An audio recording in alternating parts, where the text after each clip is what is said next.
And we're back with the 2016 BQBL Week 15 recap. This week there was a bit more shuffling of the ranks, a lot more chomping at the bit, and too many messes to count. But the mess I'd like to feature this week belongs to that of Wade Wilson. Oh, I didn't properly open this yet. Hold on a second. He's made a mess of it. There we go. It wasn't until I glanced at the total scores that I realized Mr. Wilson's 4 drafted teams are leading the league in total possible BQBL points so far. Yet he's not even in the top half of the standings right now. Sometimes it's because all of his teams are doing poorly like last week, but other times it's like this week when he leaves Houston on the bench. Maybe the pressure of his third place rise was too much for him.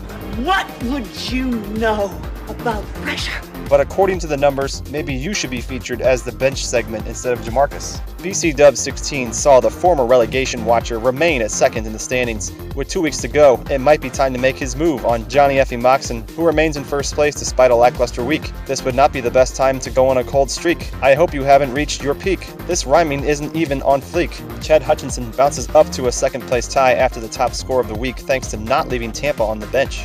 Spurgeon TSSS win caught Browns fever by finding a team each of the last 3 weeks that scored as many points as the Browns have wins. You better stop doing that or risk falling to 7th like Wade Wilson did after his long streak. Kellen Moore is not sure if he's back in the hunt or safe from relegation zone. I guess that's what 4th place does to a man. I mean, look at that Kellen Moore photo. Look at it! You can't make this stuff up. Wade Wilson's score is officially 420.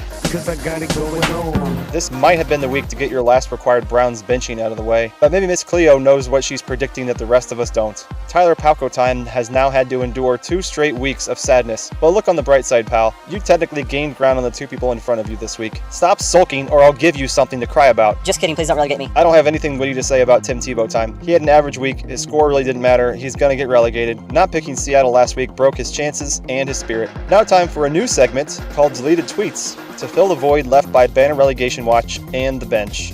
Both great segments ruined by Spurgeon and Jamarcus. Thanks, assholes. Here are some leaked tweaks. Here are some leaked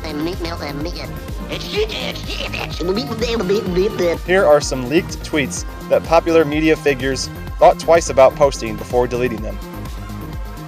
Finally, the Turbish League has gotten a little bit more interesting this week. It went from like a rerun of Mad About You to a rerun of Frasier.